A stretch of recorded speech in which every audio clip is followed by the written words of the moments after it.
Eram 2 horas da madrugada do dia 7 de abril de 1831.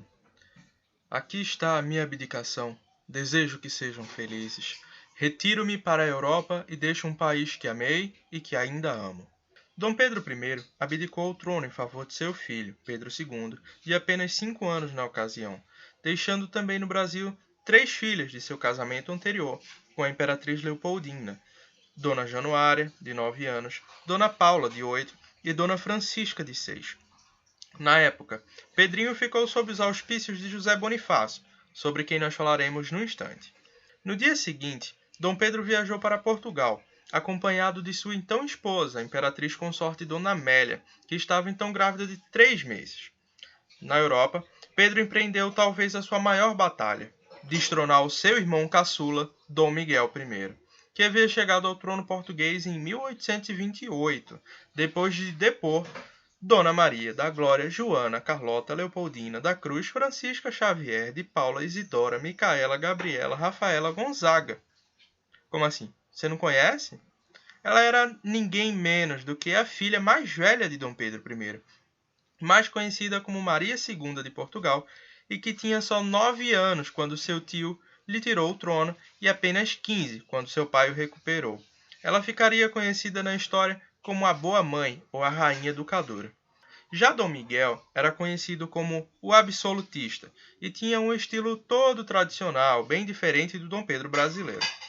O período de 1828 a 1834 em Portugal foi marcado pelas Guerras Liberais, que foi essa disputa de conquista para ver quem ia ficar no trono.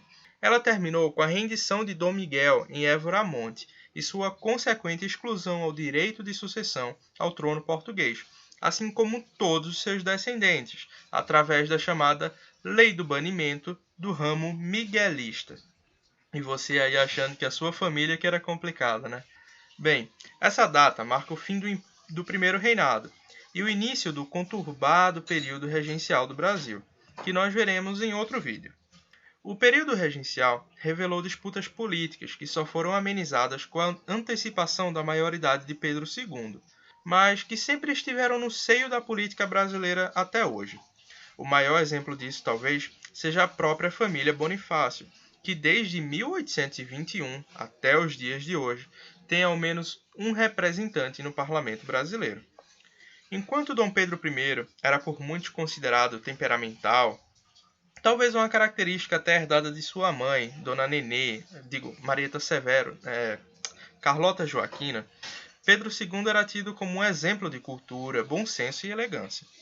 Durante a Constituinte de 1823, José Bonifácio e seus 2 irmãos, que também eram políticos, Martim Francisco Ribeiro de Andrada e Antônio Carlos Ribeiro de Andrada, romperam com o imperador Pedro I, em meio aos debates acalorados. Bonifácio passou então a fazer oposição ao imperador, mas na sua partida, o patriarca da independência foi o principal responsável pela tutoria do menino Pedrinho. Gostou desse vídeo? Então curta o seu amigo nerd nas redes sociais e ative o sininho do Palácio de Queluz para receber mais vídeos como esse. Um grande abraço do seu amigo nerd.